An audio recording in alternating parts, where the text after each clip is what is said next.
I'm actually finally continuing this series. The number of typos in this book. Okay, the endings of these books always slap every single time.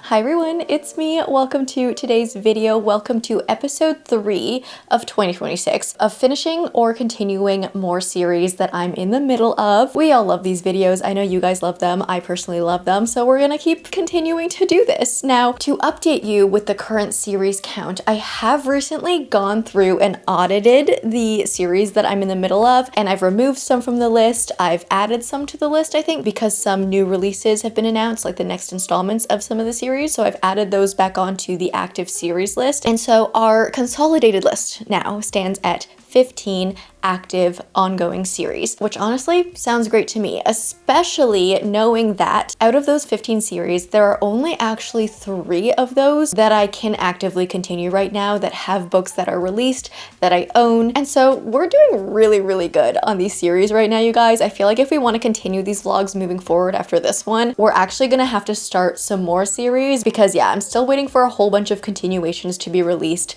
later this year. That being said, let's just dive straight into our first series that we're going to be continuing in this video. I do want to mention this video is going to feel so weird without a Red Rising book in the mix because I did catch up, like fully catch up in the Red Rising series last month, so I don't have another installment in that world to continue today. So that's feeling a little bit weird. But the one we are starting this week is actually quite a chunky one. So I'm actually finally continuing this series, the Kindred's Curse Saga. This is Heat of the Everflame by Penn, the third book in this romantasy series. I think I read Glow of the Everflame last summer. I think it's been several months.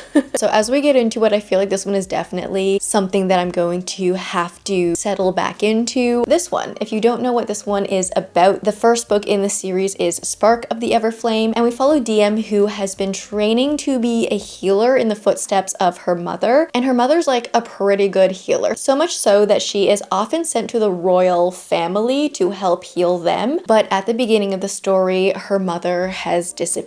She's gone missing. No one knows where she's gone. I think she's been missing for about a month. And so because of that, DM has been forced to step more into her mother's footsteps. She's actually sent to like the royal palace to help heal the royal family, and as DM gets more involved with that, she starts uncovering all of these secrets. Her eyes are now opened to a whole other world that she's never really known about, and she starts really seeing like how twisted and convoluted things in this world are. So I really enjoyed the first one. The second one I also enjoyed in terms of the plot, but I feel like DM as the protagonist was really frustrating for me because she's definitely the type of protagonist who is constantly 20 steps behind the reader. It does take a long time for her to realize things, to come to conclusions, to figure out like who is the right person to trust and who to not trust. And so I'm hoping she just, I don't know, figures things out a little quicker in this one. But yeah, the world is super fun. We essentially have elemental magic, but we have magical beings that are basically half god, half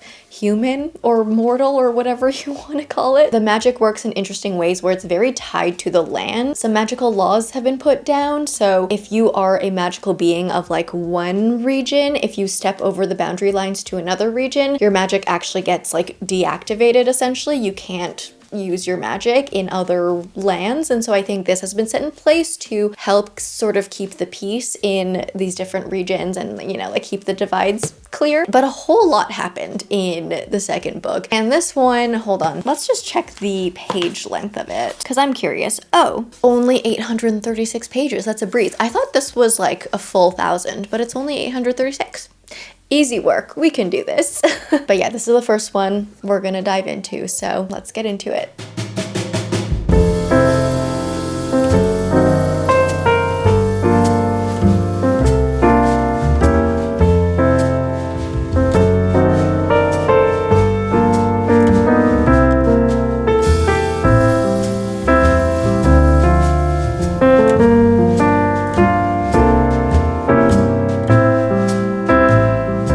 I did make it to part 2, so I'm about 200 pages in now. So for my initial thoughts, okay, I was kind of hesitant. I was kind of scared to jump into this one because it's been so long since I read Glow of the Everflame, so I was just worried that I would feel lost, that I would have forgotten a lot, but Penn made it really easy to ease back into it even after a long break between reading books. She's been doing this like gentle, like coaxing you back into the story by literally using like blank spots in our characters' memories to help remind you about things that happened in the last book. Like, we'll have certain characters that don't have the full picture, they don't have all of the information, and so as our characters get filled in, as the reader, you also get like filled back in, and then it just like triggers your memory that way. I love when authors do that in series. It really does help when you take breaks between books, or like, for example, if you read one book last year and the next book doesn't come out till next year, like it does really help you ease back in. So great job, Penn with that one. And it's being done in such a subtle way where you don't notice it happening, because like every time you get a call back, it's within the context of the story. So you're still pushing the story forward. You're not just taking time to info dump from the past, but you're just multitasking, and it feels great. So I'm liking that. I also really like the plot of this so far. I always love in a fantasy book, especially in a fantasy sequel, I would say, when we take our characters and just like travel the world essentially for various reasons. I just love seeing the expanse of fantasy worlds, and we're getting quite a bit of travel so far in this one, so that's also fun, and I'm having a good time. I mean, I always knew I loved Luther, so I can confirm I still love him. One of the best romantic love interests ever written, and also DM is not annoying me as much as she did in Glow. I think she's just coming to conclusions a lot quicker in this one, and that was my biggest pet peeve with her in the previous book, is that she was just waffling on things for so long, and I was like, oh my goodness, like the answers are so obviously in front of you and you are not just like reaching out and grabbing them. But she seems to be a little more like clear-minded in this one. There is still one thing though I would say that we are waffling on a little bit in this, and that is having heart-to-heart conversations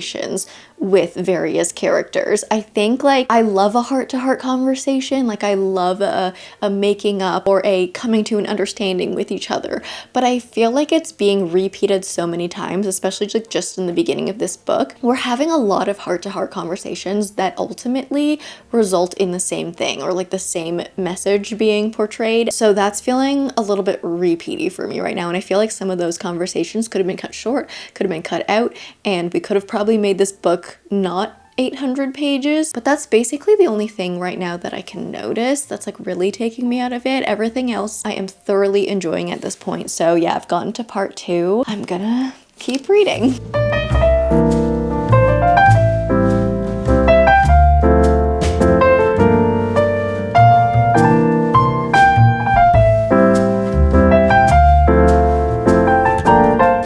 The spice in this is so formulaic, like so formulaic. It really just feels like we're trying to check off all the boxes of spice tropes that people tend to like. I'm so sorry. It's not doing it for me. I love Luther, but it's not doing it for me.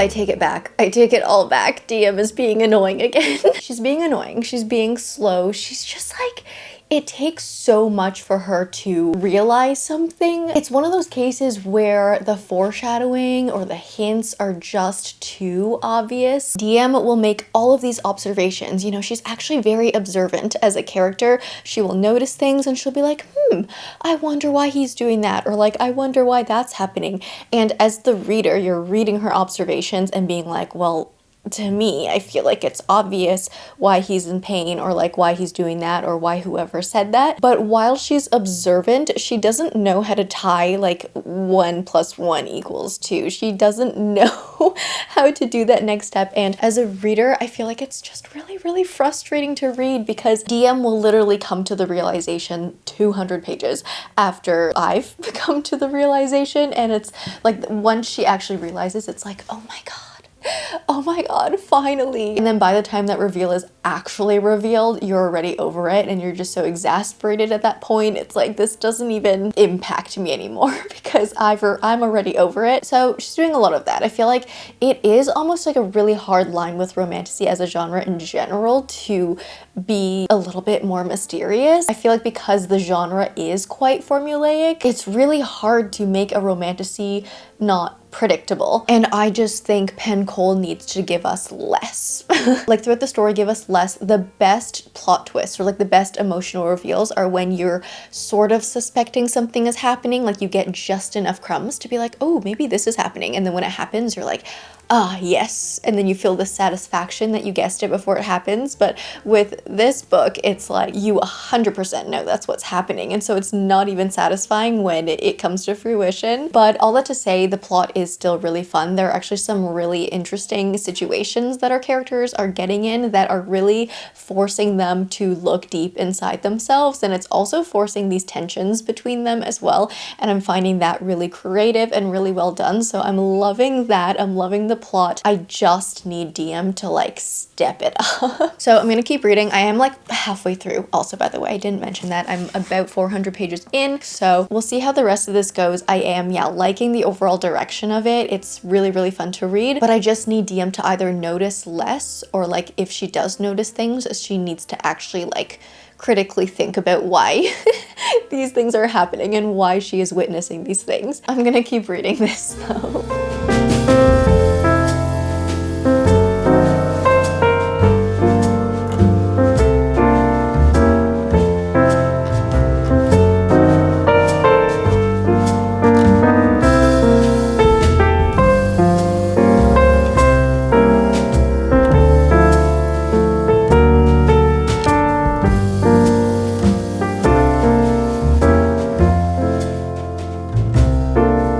Okay, I'm nearing at page 700. I feel like I have 150 pages left. DM is still being a little bit slow. Plot is still really, really fun, but there's something that just happened that I'm a little confused about because I swear our characters just stumbled upon this situation that was like pretty huge and like should have been a difficult situation to get out of. But then we just like left. We're just like not in that situation anymore. And like it was never addressed how they got out or how they like left. And I'm a little confused right now. I'm not sure if I just understood that part wrong, but I swear they just got caught trying to do something and they should have been like taken hostage or at least have been taken in for a conversation and they've just like walked away. And I'm a little confused at that. But while there might be a couple of plot holes in here, either that or I'm understanding things incorrectly, I'm still having fun reading this. I'll finish Heat of the Everflame and I'll let you know what my final rating and final thoughts are.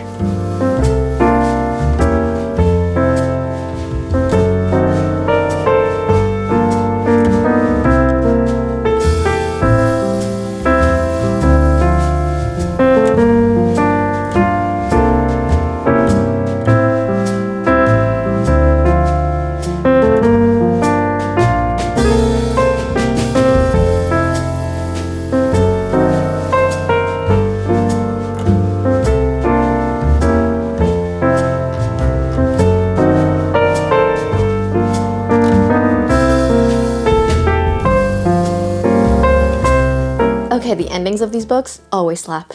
Every single time. They're so good. Definitely with all three of the books in the series so far, like the endings have just been incredible. They're so good. The rest of it feels almost like romantasy by numbers. Like as I was saying, the spice in these seems really formulaic, but also just like the things that happen. And like most of the things that we go through are very predictable because again, DM is just like 20 steps back always. So like you always know as the reader, you always know what's going to come next, but DM just like hasn't clued in somehow yet. But it's just so fun to read. And then the endings are always just so exciting. That's when all the fun happens and it just like hooks you back in. This book, Heat of the Everflame in particular, I feel like felt like a bunch of side quests, but in the most fun way. I felt kind of similar when I was reading Onyx Storm. We have that dynamic of a group of characters, like just certain characters grouped together to go on this field trip essentially and to travel different realms in the world. And like while they're in these foreign lands, they're forced to come to terms with certain things, and the tensions within the group are so exciting to read about. And yeah, I got the same feeling reading Onyx Storm while reading this one in terms of like the travel and like the groups of people that we were seeing together. So yeah, that was super fun. And the last chapters are always so exciting. There's always so much that happens in them. I was excited, I was emotional. I was honestly like laughing at a lot of the parts in the last chapter, not the emotional parts, but in some of the parts, how do I explain this without giving away spoilers? There were some parts where certain characters that you expect to be more like serious and put together or like, you know, whatever, they were basically acting like high school students. Like they were having this high school banter, high school tensions with each other, and it was just really funny to read these like super powerful people being reduced to like high school dynamics. So that's what I was laughing at in that last chapter. But yeah, these are super fun to read. I feel like they could be trimmed down a lot because we do have a lot of repetition in terms of DM and our characters like mulling over their feelings. It happens a little bit too slow for me, and it does cause the pacing of these books to just like slow down and slog just a little bit. I'm a little mixed on what I want to rate this book. I feel like it was for the most part a 3.75 all the way through, but I want to say the ending brings it up to a 4 just because it got me excited again and it like pulled me back into the story again. So you know what? I'm feeling generous today. I'm gonna give this a 4-star. I think these are just romantasy series that are so fun to read. If you're wanting like a comfort read almost, like not that these are cozy or comforting, but like they do follow the romantasy structure. So if you want a romantasy that is like a true romantasy story but actually is written quite well for the most part, I would recommend these ones. They are just a whole bunch of fun. But yeah, I'm gonna give this a 4-star. It's probably a 3.75. but I'm gonna give it a 4. And I need to look up when the last book, Burn of the Everflame, comes out. I'm pretty sure it's this summer, so it's a good thing I don't have to wait too long to read the last book now. Okay, just grabbing the next book we're gonna pick up for this reading vlog. I'm finally diving back into the Bone Season series by Samantha Shannon. This is another one that I have been putting off for so long. I cannot remember the last time I read a Bone Season book, but I am up to The Mask Falling. This is the 4th book in the series, and it's about time. I need to get back into this world or I will lose all of my knowledge and memory of where our characters are at this point. I have really enjoyed these books. The Bone Season, the first book in particular, was absolutely incredible for me. I rated that one like a 4.5 star. But for various reasons, I feel like the second and third books didn't hit for me in the same way, and so that's why I've been putting this one off. But after reading the third book and seeing where we were going after that point seemed pretty exciting to me. I feel like this is going to be another one of those books that expands our world. We go somewhere else, we do like a whole bunch of new world building and like see a whole new society and like how people function there. So I'm excited to explore new regions with this one and see kind of the different characters we meet and how our like dynamic between our main characters gets changed while we're in this new environment. But if you don't know what the Bone Season series is about, this is essentially like a dystopian sci-fi fantasy series. It's got like a little bit of everything because we're set in 2050s London, which if you think about it is only like 24 years into the future. So it's not that far off, which is kind of freaky. But in this future London, technology is obviously like a little bit more advanced than it is now. But we also have these clairvoyant people. They're basically people with mind powers. So there are like oracles, there are people that like can talk to ghosts, like mediums. There are like soothsayers, just lots of like mind power type things. But the government does not want these clairvoyants around because they see them as a threat to society. So the government has been trying to basically like hunt them into extinction. Our protagonist Paige, of course, is one of the clairvoyants, and how they've been surviving is that they have created this really complex society of their own. It's basically like an underground crime syndicate. There's like a lot going on, but they keep an eye out for each other, they keep each other safe, and they have their whole like a system and economy of their own, and that's how they get by. And Paige is pretty high up, but at the beginning of the bone season, she actually gets caught and she gets imprisoned. And while she is in prison, she, like, her eyes get opened to a whole other side of the world. She sees a lot of the things that are going on that no one knows about, and so we just have to go from there and fight the system, basically. So this is the next one that we're gonna dive into in this reading vlog, so let's finally get back into this world.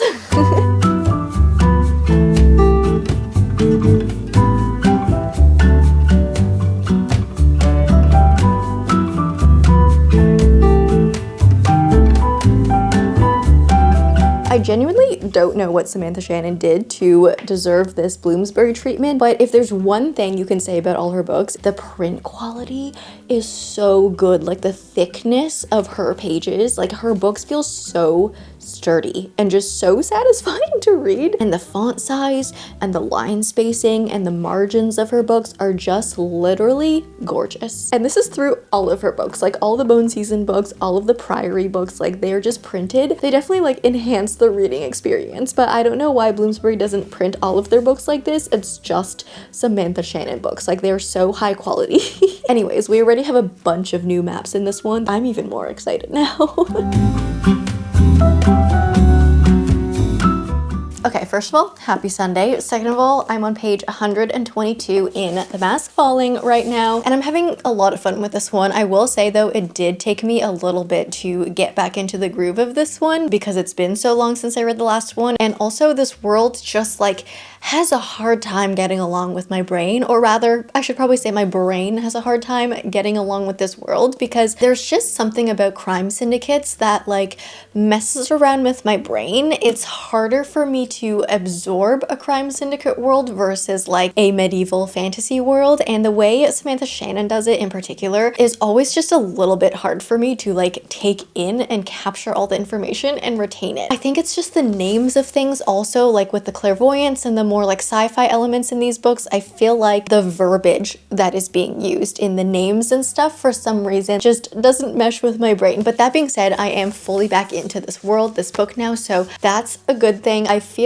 fully settled back in at this point. And I will also say, I did mention that this book takes us sort of to, like, another location, and I'm honestly really glad it did. I think that is making this book just that much better, because I feel like with this world, by book 3, I was getting a little bit of location fatigue, I want to call it. With longer series, I feel like we do need to travel. Like, that is essential. If you're going to have a series that is, like, just a trilogy, you could maybe stick it out with just staying in one location the entire time, or, like, one general area, and you might be okay. But with any series that goes longer than 3 books, I'm like, we need to travel. And that's what I was saying I was loving about Heat of the Everflame too, is that we were going to different places. I think the fact that we've moved in this one was definitely a really, really great choice. So I love that. I also do overall love, like, the plot trope, or, like, the main theme of the plot in this one. It's very much like undercover mission, and I think those are always really fun. So that's good. And also, I'm just really enjoying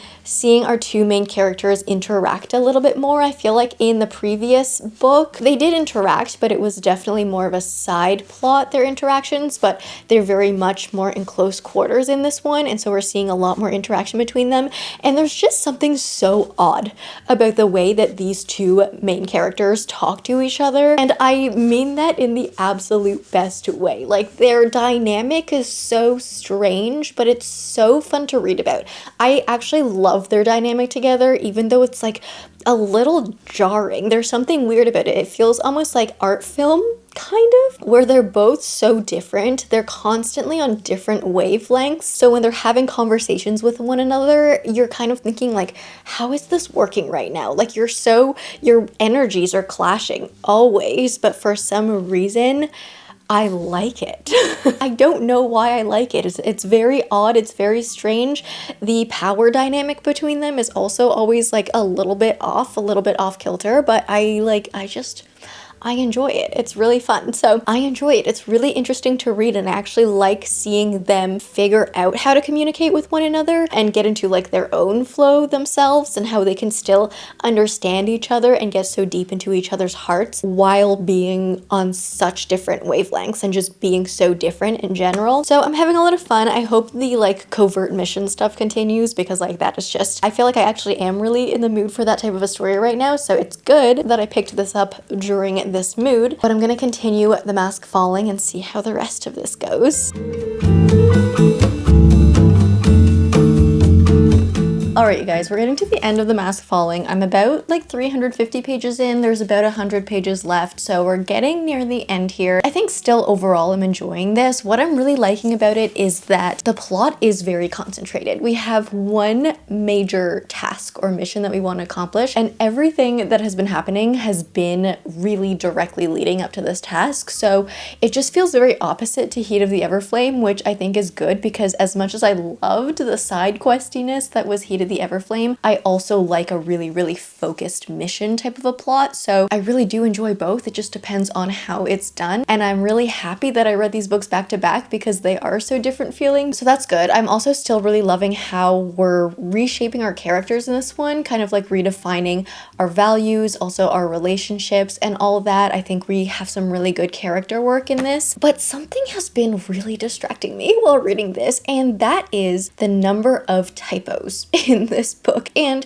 for the most part, when I'm reading a book, if I notice like one typo, I'm just gonna be like, whatever, you know what, it's not a big deal. They missed it in editing. It's not impacting the story very much. Like, I'm still getting the point of the book. But in this book, the typos have been not like so frequent, but frequent enough, like way more frequent than they should be for a published book like this, that they are getting distracting. And I'm just really surprised at it, because especially with these books, on one hand, as I was mentioning, the like print quality of these are so nice. They feel so heavy duty, so luxurious. They've definitely put a lot of like thought and effort into the print. And also these editions are the like 10th anniversary fully revised editions of these books. So I'm like, the fact that these are the fully revised, like fully revamped versions of these books, and there are that many just like silly typos in it, is just very shocking to me. So I feel like because of the prevalence of this, like how often I'm seeing these typos, I do kind of have to hold it against this book. It's so unfortunate that that is popping up so much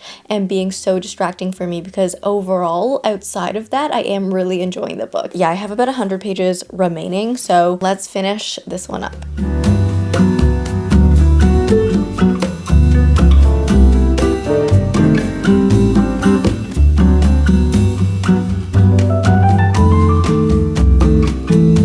I just finished this book, and there's a certain type of a plot twist that, if you know me as a reader by now, there's a very specific type of a plot twist that I do not enjoy. It's very shock value. And like, I feel like the plot twist in itself, if it was written in a different way, I would still enjoy it to a certain extent. How can I say this without like giving everything away?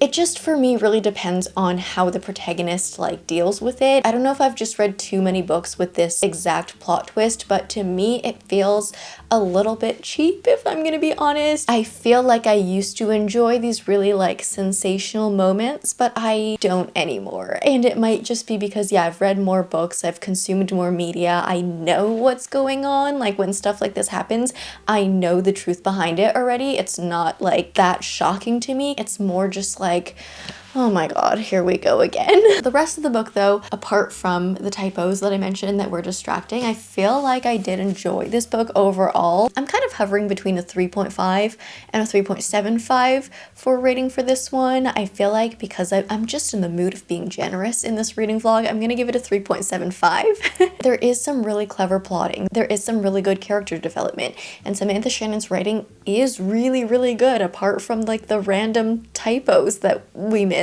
in editing. Overall, she is quite concise with her writing. What she wants to tell you is very clear. It's going to be a 3.75. I do have the 5th book in this series on my physical TBR, The Dark Mirror, so I'll definitely read that one as well. I think I've heard really good things about that one in particular, so I will still continue the series, but at this point, I'm a little bit unsure if I will like complete the series after the Dark Mirror, I do feel like I need to dwell on my feelings a little bit more with this series. In the meantime, I have plopped down on the couch for our third read in this vlog. I'm actually really excited to get into this one. So this is a series that I was making really good progress in for a couple months. I was reading at least one book in the series per month for a while at the end of last year. And then at the start of this year, I decided to take a little bit of a break, slow down a little bit, because the last book I read in the series seemed like a little bit of a natural cutoff to give space for a little break, but I have decided the time has now come to jump back into this world, and that is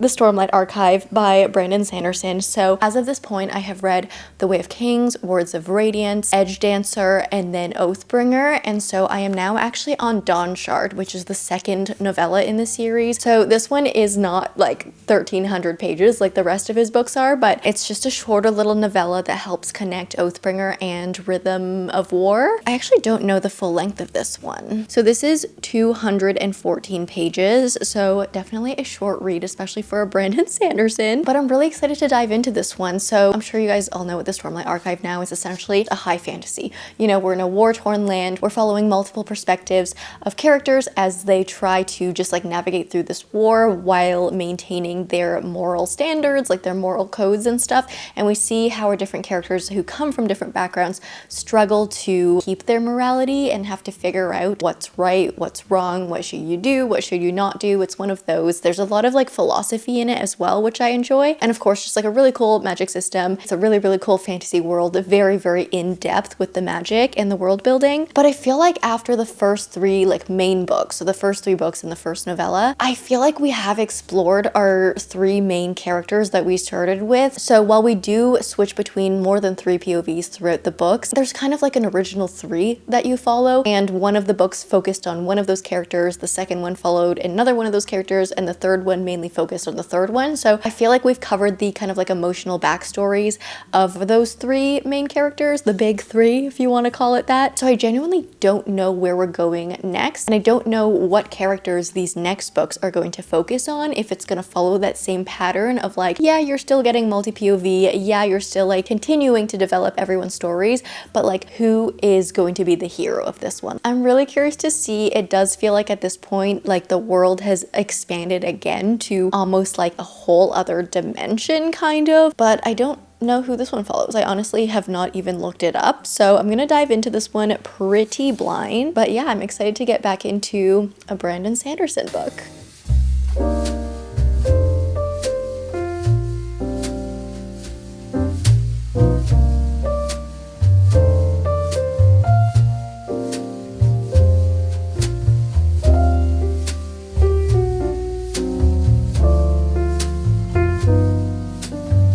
I read about 150 pages of Dawnshard yesterday, so I'm at about 70% now. It's definitely a shorter read, especially for Brandon Sanderson, and I really do enjoy his novellas. They are really easy to read, they're quick to read. I'm always so surprised at how accessible Brandon Sanderson's writing is. Like it's just so simple to read, but you are getting a lot of world building and depth and character development and everything. So this one basically does follow a few different secondary characters that we've met through like the main series books, but now we're just learning more about them. We're also learning a lot more lore about the world, and I'm really loving the feeling of this book because it does seem like we have a story of underdogs, and we're seeing how these underdogs are finding their strength, finding their place in the world, meeting each other, and we're seeing secondary characters interact that like I would never have expected. Like I just never saw these characters' paths colliding, and in this novella they are colliding, so I'm finding that really fun. There's also actually some good disability rep in this as well, and I love how Brandon Sanderson is depicting that. We are following a character who has a disability, and in this fantasy world the people have not really thought of this before. There aren't like regulations for accessibility and all of that, so we're following this character as she's paving her way through this, creating accessibility for herself and spreading awareness, and I really enjoyed the direction that is taking. I didn't expect that. I feel like disability rep and awareness is not explored a lot in high fantasies, so I definitely really appreciate that. And all in all, these novellas are just like they're fun, you know, they're a little bit more lighthearted. Like there's obviously a story going on, actually a pretty interesting story. We have another like traveling voyage type story in this one, which is fun, and there's definitely like there are things we need to discover, but the tone of it is just a little bit more lighthearted because it's not one of his 1,300-page epic fantasy tomes, you know? It is a little bit of a side story, but also like reading it, this feels really crucial to the main story. And I think that is important to know about the Stormlight Archive series before diving in, is that the novellas actually are important because there are different types of novellas out there. Some of them literally are just side material, bonus content. They do nothing to affect the main story whatsoever. Those are a category of novellas that you just purely read for fun. Like, you want to spend more time in a world with your characters. It's just fun. But these novellas in this series, I feel like, are quite crucial. Like, you do get a lot of lore building, you get a lot of character development, you learn a lot that is necessary to the main plot. And so if you are gonna step into the Stormlight Archive, definitely don't skip the novellas. They are actually worthy reads and they do contribute to the overall main plot. So I'm enjoying this one. It has a little bit of a silly tone because, yeah, some of the characters we're following are a little bit silly, lighthearted. They like to make jokes, but I honestly love that. And I can't wait to find out more of this mysterious place that we're uncovering and see how it ties into the main story when I get to Rhythm and War.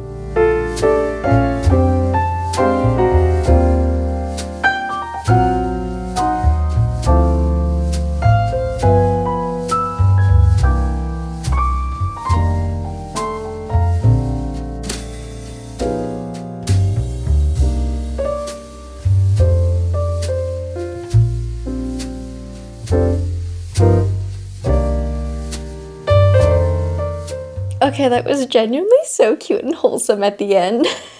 That was genuinely a really good novella. It's kind of a connector story, but where I feel like this one was different than Edge Dancer that was earlier in the series, this one was really truly like a fully contained story in itself. Like, obviously you need the context and everything from all the other books. You can't just read this one as a standalone. It does like stand up as its own book, even though it's like 200 pages. Like, it's really, really short, but there's a good setup with mystery and intrigue. There are some good like morals and messages in there. We have our call to adventure, and then we have our whole journey with all of our characters honestly going through some pretty good arcs in a very short period of time. And then we even have a little mini Sanderlanche in there that was pretty good, I'll say. And yeah, the ending just felt so like wholesome and just like feel good. I really, really like how all of our characters ended, and yeah, just like how they transformed in such a short period of time. So I absolutely loved that. There was a really good mix of humor and silliness and lightheartedness, but also with some really good themes going on, as I mentioned. And also, like, there were high stakes moments as well that actually felt high stakes. So that was really good. That actually made me more excited to